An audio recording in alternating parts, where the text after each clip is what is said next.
Just a quick programming note, this is the first part of a two-parter.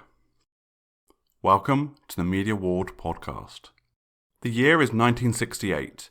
The United States and Soviet Union are embroiled in a Cold War. The Soviet Navy has lost a submarine loaded with nuclear missiles. The Soviets search for their vessel as fruitless, but the Americans are devising a way to locate it and capture it. The K129 was a 9-year-old Soviet-made diesel-powered ballistic missile submarine, and its crew were looking forward to a well-earned rest after a 2-month patrol in the Pacific Ocean. This downtime was cut short, however, when its crew received orders to report to the Rybaki naval base on the far eastern end of the Russian peninsula. 2 other subs of its class required more significant maintenance and repairs, so the K129 was needed again, much to the dismay of her exhausted crew. The vessel's captain, a rising star in the Soviet Navy, was one Captain First Rank Vladimir Kobzar. He was well liked by his crew and command alike. He had petitioned Naval Command to scrub the patrol, citing the maintenance his submarine required and the respite his crew needed, but he was told he could submit his request to the nearest toilet, so to sea the vessel would go.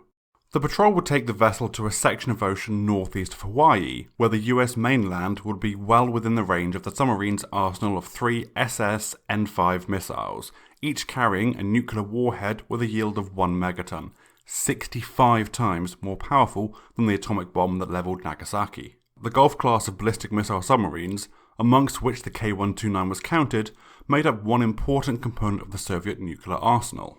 Both the Soviets and the United States had land-based intercontinental ballistic missile systems, which had the range and power to decimate each other's countries, but because of their static nature, they were vulnerable to preemptive strikes. Each side had aircraft-launched nuclear weapons, which had the advantage of mobility, but stealth technology had not advanced enough to conceal the attacking aircraft from radar, so interception was a very real possibility. Submarine launch systems, however, were almost impossible to defend against. The Gulf class of Soviet subs were the first that allowed for a submarine hidden beneath the waves to launch a missile without surfacing. These silent vessels could sit under the water close to the coastline of their enemy and launch their deadly payload, which would strike quickly, giving little chance for defences to intercept. It was for this purpose, the possibility of nuclear war, that the K129 was designed, so that when she left her home port a little after midnight on the 24th February 1968, she was in full combat trim. In addition to her complement of 3 ballistic missiles, she had 2 nuclear-tipped torpedoes, each capable of downing a US aircraft carrier, and 2 standard torpedoes for defense against other subs. At 1 a.m, she signalled to command that she would submerge, and with that she descended into the depths, carrying her deadly payload and 98 Soviet submariners. The K129 was the last generation of diesel-electric submarines that the Soviets fielded. Nuclear-powered subs can stay submerged indefinitely, only limited by the provisions they can carry for the crew, but diesel-powered submarines work a little differently. Diesel engines would charge huge racks of batteries, and whilst the sub was submerged, she would be nearly silent, running on electrical power alone, for 2 weeks at a time. When the batteries began to run low, she would need to ascend to just below the surface, where she would raise a snorkel to suck in air for the diesel engines to charge the batteries once more. When she came up for air, only then would the sub make contact with Soviet Naval Command, so no word was expected from the vessel until the 8th of March. When the 8th of March came and went, an alert was raised at Soviet Naval Command. A failure to contact command didn't necessarily mean disaster. Radios are not infallible, weather can interfere with the signals, and the submarine's captain wouldn't make contact if he feared doing so would alert nearby American warships to his presence. But when a full day passed, it was clear there was a problem, so the Soviets sent out a search and rescue party. There was, of course, an American sub off the Kamchatka coast, and they were a little surprised to see what the Soviets were doing. Ships raced out of port, sonar blaring, calling out to a red star. It was obvious they had lost a vessel. A flotilla of 2 destroyers, 3 frigates, 3 minesweepers, 2 motherships, 10 support vessels and 4 submarines, accompanied by 53 aircraft, departed from various ports and airstrips in the hunt for the missing sub. The issue faced by the Soviets was one of scale. Command had no way of knowing when the sub had encountered whatever problem it had faced. It could have occurred a single day after leaving port or a full 2 weeks afterwards. They knew where it was headed, but the path the sub took was intentionally indirect and erratic to make it more difficult to track. so the area in which they had to search was a vast 854,000 square miles. A damaged submarine will always surface if it can, so they hoped to find it bobbing in the ocean with a broken radio or a failed power supply, but as the search progressed, it was obvious that this was not the case. The weather was not exactly favourable during the early days of the search, the sea swells hitting 9 on the Douglas Sea Scale. The scale only goes up to 9. The Soviets scoured the ocean floor with sonar and they towed optical equipment behind them to try and spot the stricken sub, but to no avail. The search area grew to over 1 million square miles and the ocean floor was 3 miles below them. The area was too big, the water too deep, so after 73 days of fruitless searching, the Soviet Navy called an end to the endeavour. The Soviet search party had not escaped the notice of US naval intelligence, and the departure of the K129 was also picked up by the Americans, so they were confident they knew what had happened. The Soviets had lost a ballistic missile submarine, and it was somewhere in the Pacific Ocean, lying shattered on the ocean floor, several miles below the surface. Both sides knew what the other were packing, in general terms at least, but the specifics of the warhead, missile construction, the design of the submarines, these things were less certain.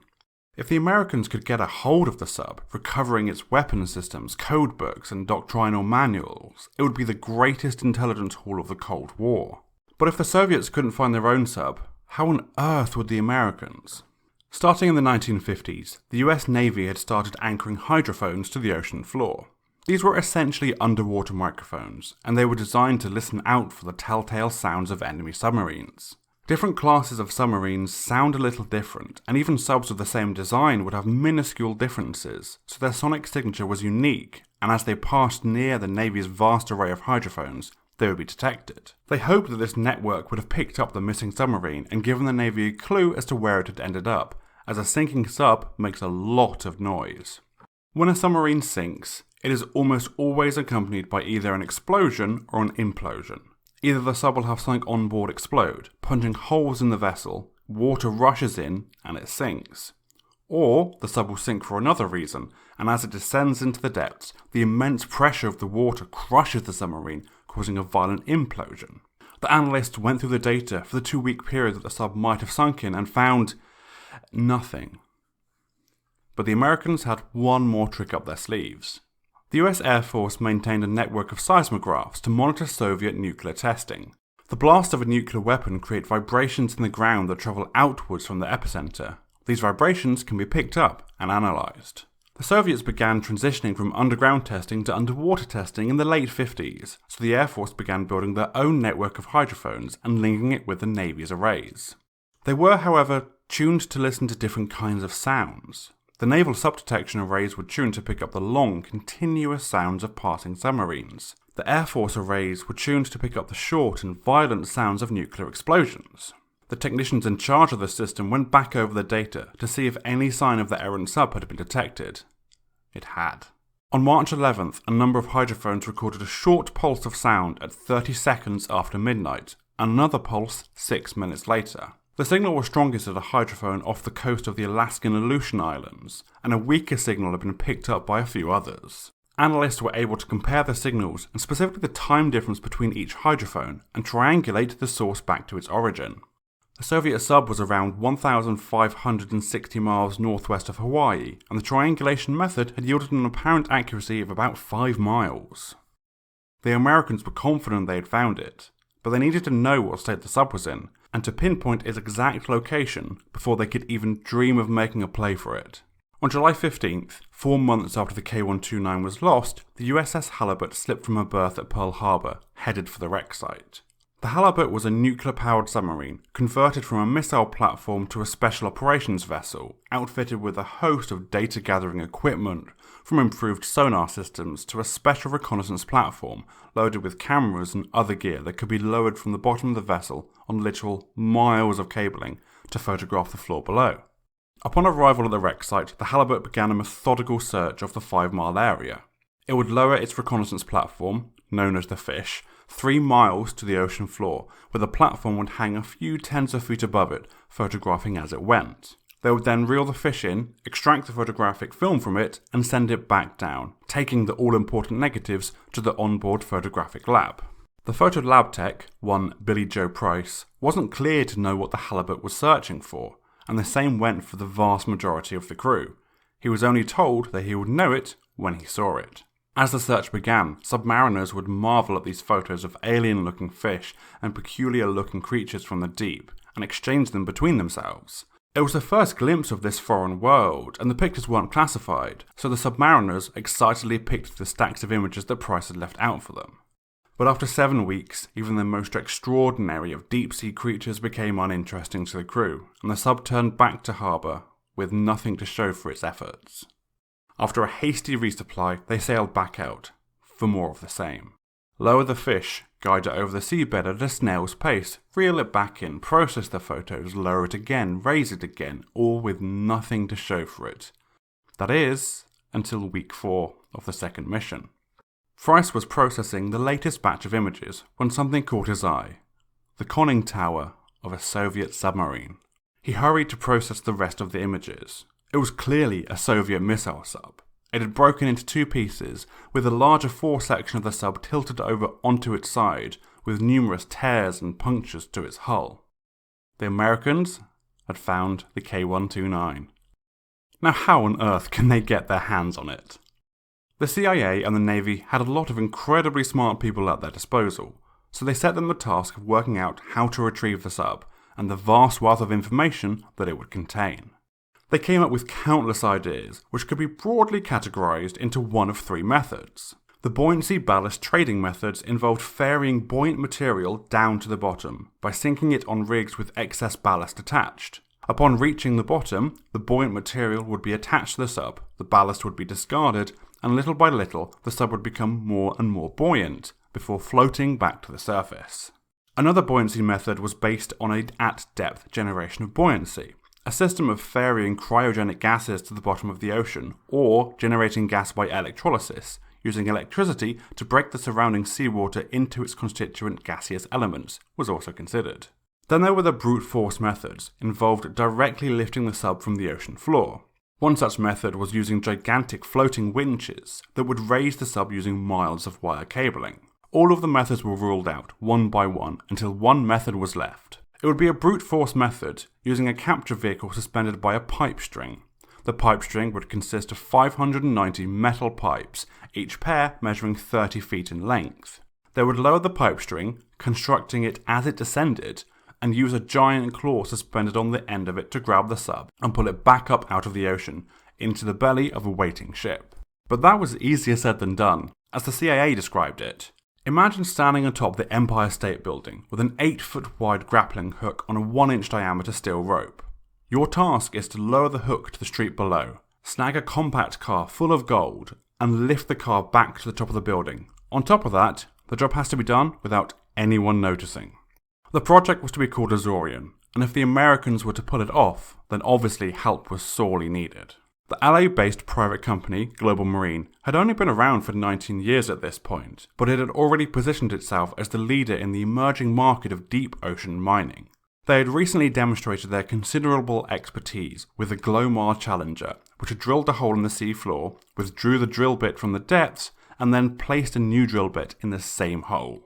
That level of incredible precision was going to be needed for Project Azorian, and the location fixing system had proven to be effective. So on a November morning in 1969, 3 men from the CIA walked into the office of Curtis Crook, Global Marine's head of engineering, to ask for his help.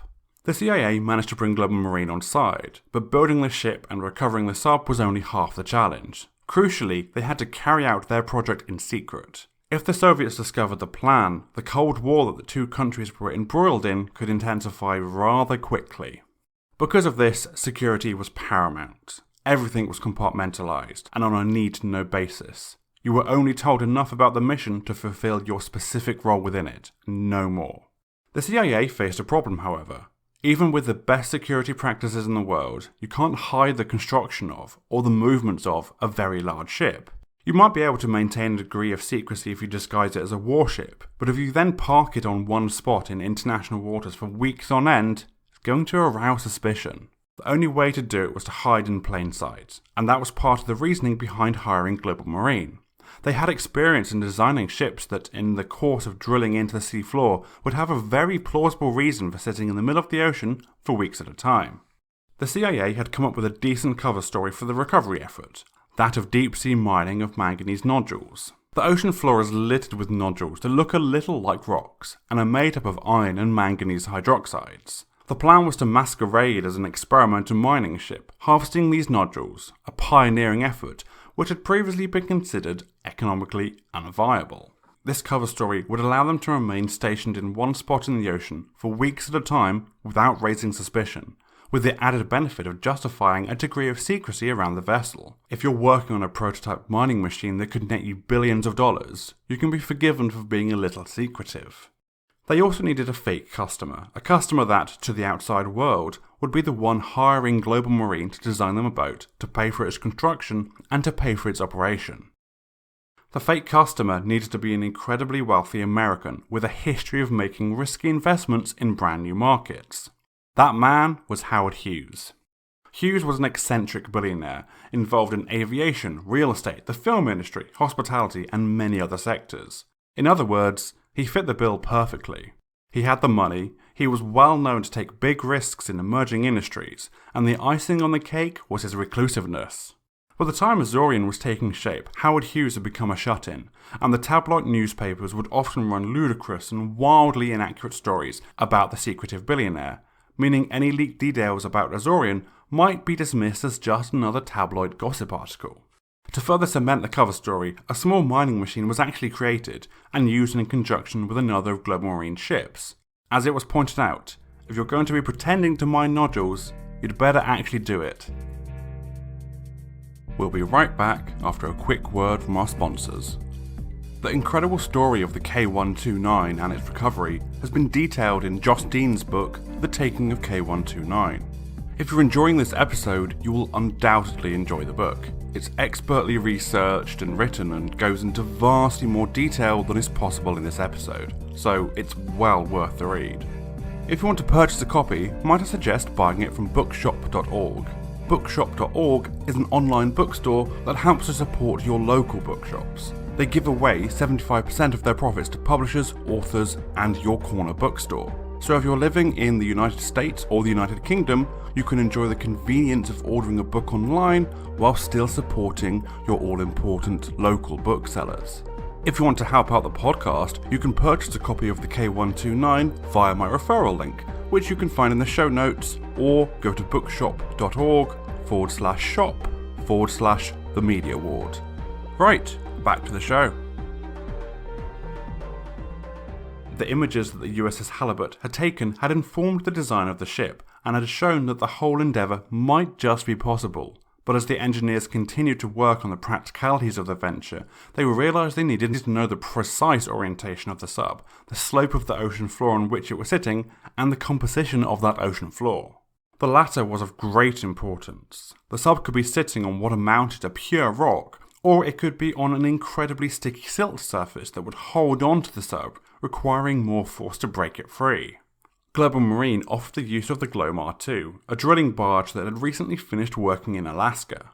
Using the Glomar II had an added advantage, as it would set a precedent for Global Marine working in that specific area of the ocean, giving further cover for the main recovery effort. The ship lowered a rig, equipped with lighting, cameras, and a device to take samples of the ocean floor. Sampling the ocean floor did not go to plan, however. Whilst being moved into place, the device struck a silt-covered rocky outcrop and snapped off. They would be going in blind regarding the composition of the ocean floor. The photographs that they got back were exactly what they needed, but they raised a new issue. The sub was rotated on its side to a greater extent than originally thought, meaning they would either need to cut sections off of it before drawing it into the ship, or they were going to need a bigger boat. The initial designs for the ship allowed for a 64-foot wide opening in the belly of the vessel to swallow up the submarine wreckage. The photos from the most recent reconnaissance showed that this wouldn't be wide enough. They actually needed one that was 74 foot wide. On top of this, new stability modelling of the original design has shown that there was a real possibility that during rough seas the ship might roll over, so they had two very persuasive reasons to widen the ship. The original width of the ship was 105 foot. With a new widened opening, it would need to expand to 116 foot. The ship itself, to be named the MV Hughes Glomar Explorer, would be 619 foot long and 116 feet wide. It was to be built in Sun Shipyards, Pennsylvania, on the east coast of the United States, on the recommendation of Global Marine. The Sun Shipyards had a long history of taking on complicated and unusual contracts, so it was a logical choice for the construction of the Explorer. At the heart of the ship was a moon pool, an opening in the bottom of the ship. The walls of this opening extended upwards above the waterline, so opening the gates at the bottom of the well would not result in the ship flooding. Above this was a towering derrick, mounted to a gimbal platform and heave compensators. Even in the calmest of seas, a ship moves up and down, pitches forwards and backwards and rolls side to side, as the water supporting the vessel undulates.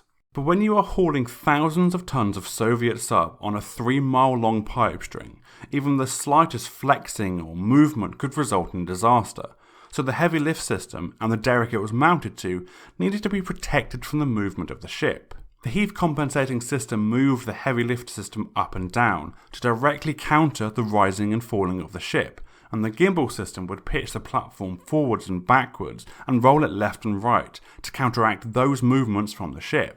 You could be standing on the heavy lift platform and experience absolutely zero movement, while the ship around you was moving with the waves. The heavy lift system would be fed by a semi-automated pipe handling system that would take a pair of 15-foot long pipes pre-connected to make a 30-foot long pipe and feed it into the heavy lift system, where it would be connected to the ever-growing or ever-shrinking pipe string.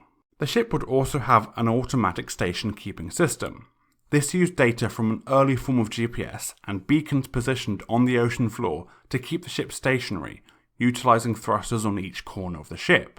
Those were the basic components of the vessel, and all of that was white, meaning it didn't need to be kept secret, and was consistent with the cover story of the ship being an experimental mining vessel. There was a whole host of black items that would need to be kept secret, and which were not brought aboard the ship until it made its way from the East Coast shipbuilders to the West Coast. A lot of the equipment was pre-prepared in metal containers. This would be used for the multitude of tasks generated once the sub had been captured. There were containers with cleaning labs set up, where they would clean items pulled from the sub. There were decontamination areas for dealing with the radioactive contamination they were expecting.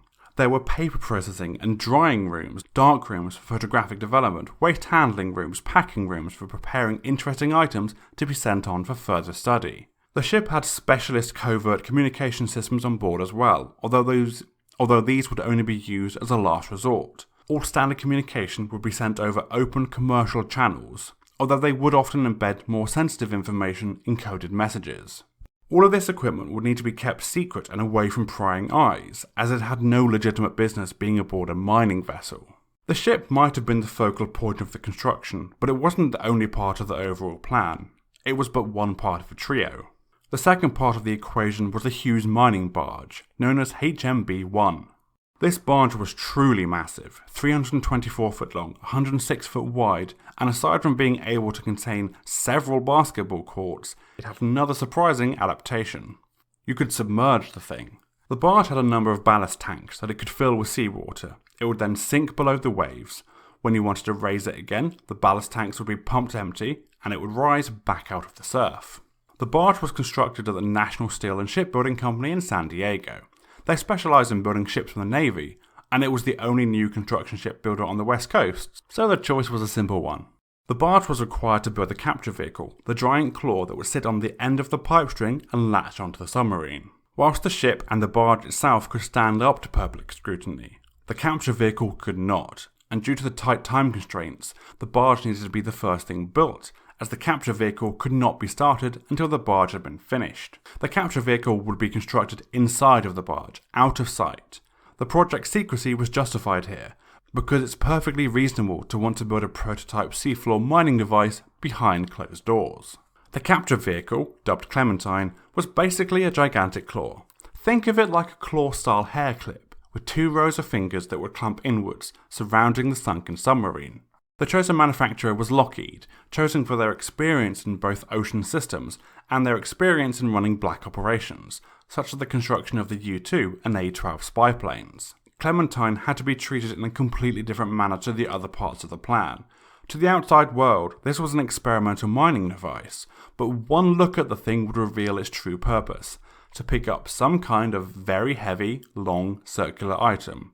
It would not take a genius to work out what that thing was. As such, it was built entirely within the barge, away from public view, and upon completion, the barge would be submerged, its roof opened, the explorer would position itself above it, reach down with its heavy lift system, extracting Clementine from the barge. It would literally never see the light of day, ensuring that it was kept a secret. It also weighed 2,400 tons out of the water, so regardless of security concerns, the heavy lift equipment on the Explorer was the only available equipment powerful enough to lift it. To allow it to grab a hold of the submarine, it had rows of upper and lower steel fingers that would encompass the submarine's hull. These fingers were attached to a gigantic metal spine. The initial lift of the submarine was expected to be the most difficult portion of the lift, requiring the most force, as it pulled the sub out of the ocean floor. To achieve this, the capture vehicle had 4 massive breakout legs. These were 12 foot in diameter and could be hydraulically extended up to 35 feet, providing 5.74 million pounds of lifting force. And once the sub was pulled free of the ocean floor, these legs would be jettisoned. In addition to the heavy engineering portions of Clementine, it had technology on board that was decades ahead of its time. It had 2 redundant electromechanical umbilicals, feeding commands down from the ship, and relaying data back up to the command center. The vehicle itself was loaded with a raft of sensor arrays, including 3 types of sonar, 11 television cameras, and 22 powerful lights, all designed to function 3 miles under the ocean. On the descent to the wreck, it would jettison transponders to aid in fine-tuning its position, and it used 8 hydraulic thrusters to perform fine-grained position adjustments. Each one of the components alone would truly be a marvel of engineering. Combining them all together, the scale of the challenge ahead would worry even the boldest of teams. The sheer complexity of the plan gave many an official cause for concern. This was exacerbated by the fact that the testing of the equipment was severely limited. Azorian was working to a tight deadline. There was a limited window of opportunity when the weather at the target location would be acceptably calm. If they couldn't make that window, they would have to wait another year. That was another year for the Soviets to discover the plan, and another year the submarine would be at the bottom of the ocean. The submarine wreck had already been sitting on the ocean floor for 6 years, and the CIA had no way of knowing how that length of time in those crushing depths would affect any potential intelligence on board. Even aside from the physical degradation of having been submerged in water for that long, the substantial delay would degrade the value of the intel full stop. The K129 wasn't a new submarine when it sank, and even the newest of upgrades would now be 6 years old. In addition to the lack of solid payoff, there were huge concerns over what would happen if the pipe string snapped while hauling up the sunken submarine. The energy that would be released would be equivalent to an 8 kiloton nuclear weapon. What would that do to the ship? There was no way of knowing how the Soviets would react if they found out about the plan, before, during, or after completion. There was a perfectly valid concern that such a discovery could escalate the Cold War into an open conflict. Despite these concerns, the higher-ups felt the risk was worth it, and decided to press on with the plan. Following the basic completion of the ship, the Explorer began the 12,700-mile voyage from the East Coast Pennsylvania shipyards to the West Coast shipyard, where it would join up with the barge and the all-important capture vehicle contained within. As the Explorer had grown in size, it was now too wide to pass through the Panama Canal, meaning it had to take a longer route through the Strait of Magellan, at the southern tip of South America. The vessel needed provisions, spare parts, a few essential technicians to be brought on board, and to drop off the 2 Chilean pilots who were required by law to steer the ship through the treacherous waterways of the strait. This meant that the ship would need to stop off in Valparaiso, Chile. And so they arrived in the Chilean port, a day after General Pinochet had led a military coup, overthrowing the previous government. The American technicians awoke in the hotel to see tanks and troops in the street. The phone lines had been cut, and they had no obvious way to get on board the ship. Despite all of this, they managed to get on board, apparently with no major issues. How they achieved this is unclear, and all the official sources seem to gloss over this detail, which really does raise the question of what the CIA had to do to facilitate that. Full-scale testing wasn't practical, but they did undertake as many tests as possible during West Coast sea trials. The pipe handling system proved to be rather unreliable, and upon the first attempt to close the doors to the ship's moon pool, they malfunctioned, needing to be hauled back into place with winches and cables. There were no dry docks available that were large enough, so the moon pool doors had to be repaired by divers in the water, and there simply wasn't time to repair the pipe handling system at port, so they had to fine-tune it en route to the recovery site. On the 20th of June 1974, the ship moved to anchor 3 miles off the coast, for a ceremony marking Howard Hughes' acceptance of the ship, with representatives of all the public-facing stakeholders being helicoptered in for the party. It had been 6 years since the Soviet submarine had met its fate, and since then the CIA had located its wreck, performed numerous reconnaissance missions, and had built a ship to recover it. Once the party was over, and the various representatives had boarded the helicopter to fly back to shore, the Explorer raised its anchor and embarked upon the long voyage to the deep waters of the Pacific Ocean, where their prize lay in wait. That does it for the first part of this 2-part story. Tune back in 2 weeks' time for the exciting finale. If you like the podcast, you might like my YouTube channel. Find it at youtube.com/TheMediaWard. If you want to support the podcast, please rate it, subscribe, or share it with a friend. It all helps more than you might imagine. If you want to be even more amazing, perhaps you might consider supporting me on Patreon. There you'll find ad-free episodes, get access to episodes 2 weeks early, and on top of that, 1 extra episode every season. You'll also get access to behind-the-scenes content for the YouTube channel, such as extended cuts and bloopers. You can find me at patreon.com/TheMediaWard. I'd like to thank St. Valentine Music for providing all of the music you've heard in today's episode. The primary source for these episodes is The Taking of K129, the most daring covert operation in history, written by John Dean. It is a superb book, and if you enjoyed these episodes, I'd wager you'd love the book.